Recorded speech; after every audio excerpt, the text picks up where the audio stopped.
But first, the new information we're learning tonight about this deadly attack in France. 10 minutes of nonstop news and your first forecast, all before the first commercial. This is 10 at 10.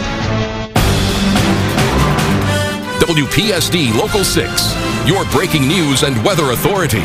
This is Local 6 at 10 in high definition.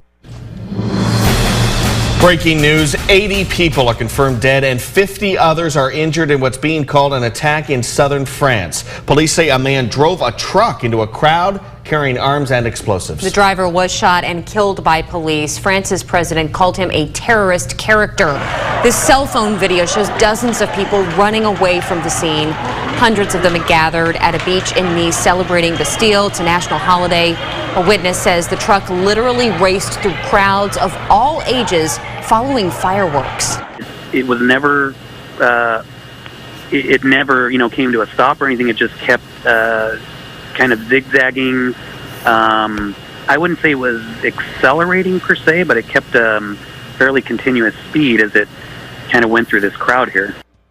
Other witnesses have said the driver got out of the truck and started shooting. The prosecutor's office in Paris opened a terrorist investigation. And France also extended its state of emergency from the November terror attacks by 3 months. It was set to expire in just 2 weeks. President Obama tonight is condemning what he says appears to be a horrific terrorist attack. In a statement, he promised any necessary assistance to France. He wrote, quote, "We stand in solidarity and partnership with France, our oldest ally, as they respond and recover from this attack." Senate Majority Leader Mitch McConnell sent out this statement. It reads in part, "While we will soon learn more about the shocking events in Nice, what will not change is that America stands with the people of France on this Bastille Day as they grieve for this tragic loss of life, and we will stand with them in their response and recovery." The U.S. consulate in the region says it's working with investigators to find out whether any U.S. citizens were hurt.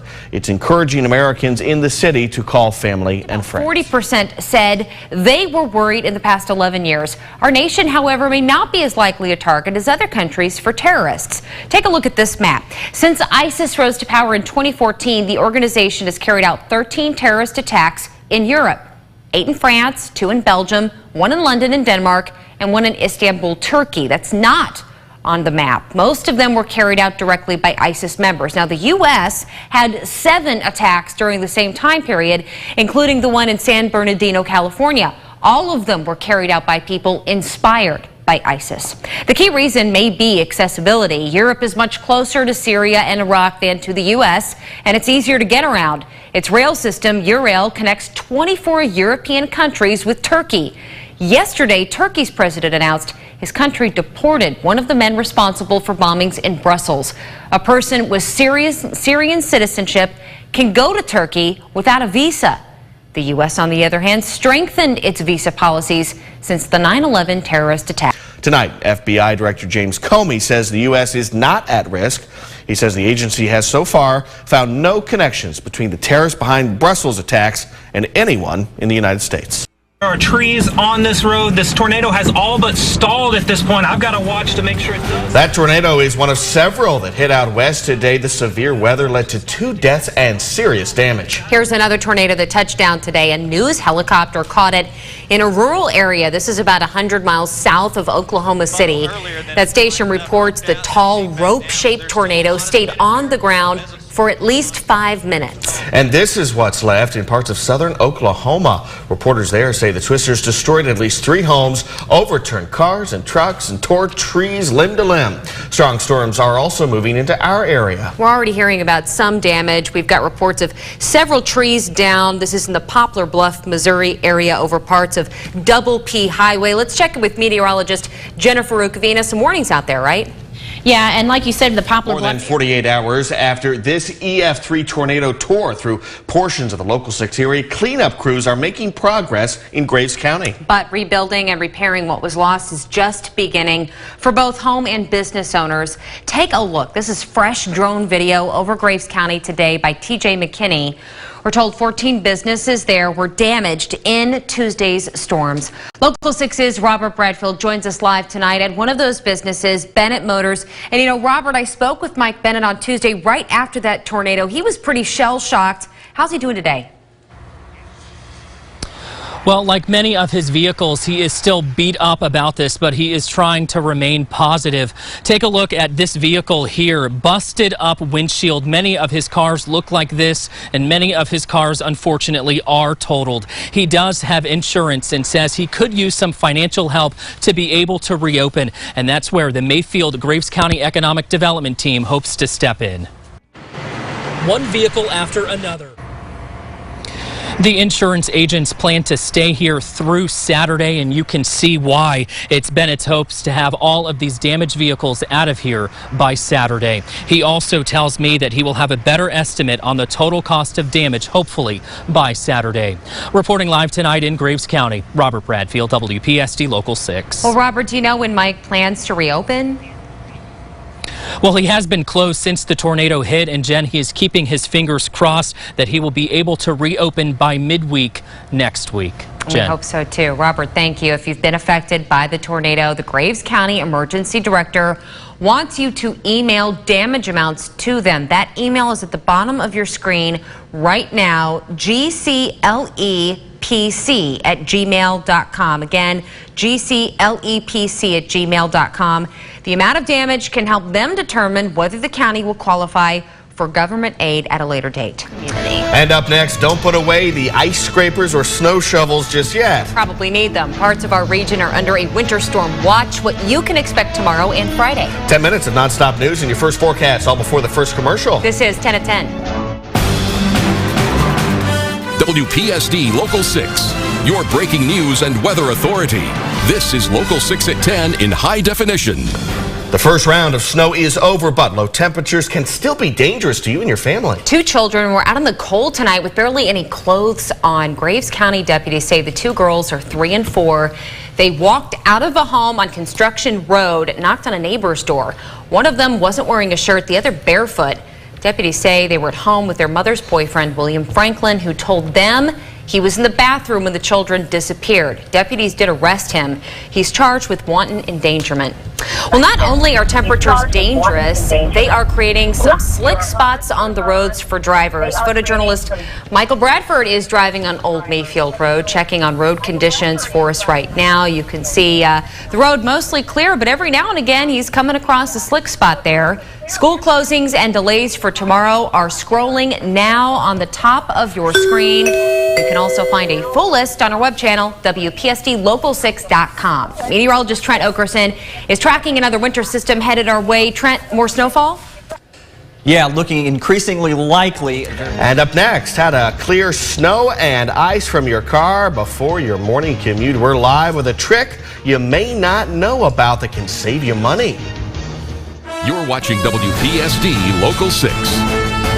We're back with another live look outside on this Tuesday evening, and right now you're taking a live look at Whitehaven Welcome Center in the Paducah area. As you can see, not a lot of snow coming down right now, and traffic along I-24 moving pretty smoothly. Of course, before you hit the road in the morning, there are a few things you need to remember to do tonight. Weather Authority Trent Okerson live with us for some quick ways to clear snow and ice off your car. Trent, take it away. You know, guys, whatever happens with the weather tonight. Lots of good advice there, Trent. Thank you, sir. Highway crews with Kentucky Transportation Cabinet say they are ready to hit the road as soon as snow starts to pile up tonight because of the cold temperatures. The state says crews only sprayed a third of area highways with brine. Those roads will have a fine coating of salt. We begin tonight with breaking news. Hillary Clinton says she is confident newly discovered emails will not lead to prosecution. She responded to the FBI's new investigation after this rally tonight in Des Moines, Iowa. The FBI announced today it was reviewing newly discovered emails to see if they're relevant to its closed investigation into Clinton's private server. Clinton called on the agency to release more information.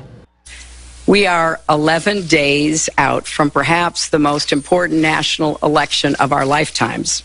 Voting is already underway in our country.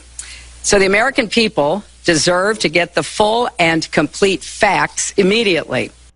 Here's what we know so far about the emails. Investigators say those emails came from Anthony Weiner's laptop. The former congressman is under federal investigation for sending inappropriate text messages to a 15-year-old. Investigators also found Weiner's wife and Clinton's top aide, Huma Abedin, used the laptop to send emails to Clinton.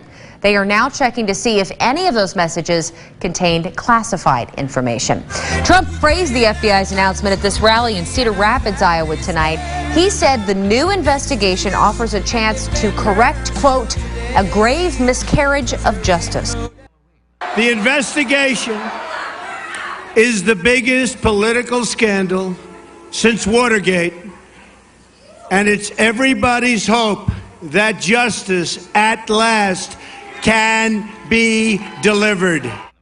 Trump's running mate, Mike Pence, is praising the Justice Department following the FBI's announcement. He has long accused Clinton of, quote, playing fast and loose. He also called on the FBI to release all the emails pertinent to its investigation before Election Day. Clinton's use of a private email server could affect how you vote next month. A new Associated Press GFK poll out today found 43% of voters are less likely to vote for her because of the server issue. 52% think Clinton broke the law, including 40% who say she did it intentionally. Trump also faces some trouble, though. The poll found 51% of voters say they were bothered by Trump's lewd comments about women caught on 2005 footage. More than 70% of voters believe Trump has kissed or groped women without their consent. Scared Muslim. That's how police say a student responsible for today's attack at Ohio State University described himself to a student newspaper. The paper ran an interview in August with Abdul Razik Ali Artan.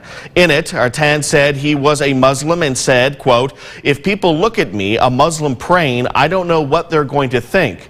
What's going to happen?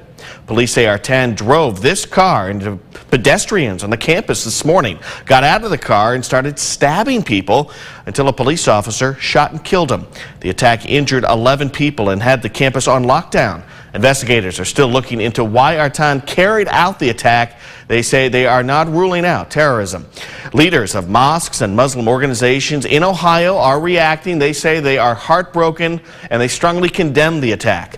The university was briefly put on lockdown today, as we mentioned, but it will reopen tomorrow. Ohio's Governor John Kasich says the campus community will become stronger than ever.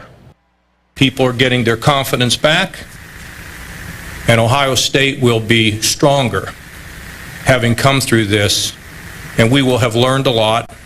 And I can promise you, from the president of our university to the people that run security here, they will even up their game beyond what is really just an unbelievable, amazing, and outstanding and heroic performance on the part of our first responders.